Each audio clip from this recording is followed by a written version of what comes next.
మిత్రమా, నీకో మాట, దయచేసి వింటావా? జీవితం పరిగెడుతోంది, కాలం పరిగెడుతోంది, అన్నిటితో మనము పరిగెట్టాలి.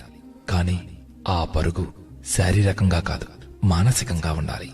ఆఫీస్కి వెళుతున్నప్పుడు నీతో పనిచేసేవాళ్ళు, ఇంటికి వెళుతున్నప్పుడు నీ భార్య బిడ్డలు, ఊరికి వెళుతున్నప్పుడు అమ్మా నాన్నలు, తోబుట్టిన వాళ్ళు, వేడుకకు వెళుతున్నప్పుడు నీ స్నేహితులు, బంధువులు.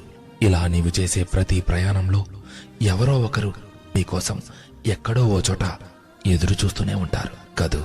మరి వాహనం నడిపేటప్పుడు వాళ్ళ ఆశల బాధ్యత నీదే కదా. అందుకే వాళ్ళని ఏడిపించడం న్యాయమా? కాదు కదా.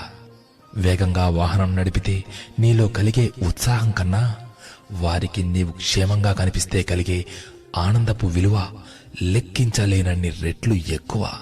నూతన సంవత్సర వేడుకల్లో మునిగి తేలి వేగంగా వాహనాన్ని నడిపి ఎదుటి వారికి హాని కలిగించకు. నీ ప్రాణాలపైకి తెచ్చుకోకు. బాధ్యత గల భారతీయులు ఇలాంటి పని చెయ్యరు కదా. నీవు క్షేమం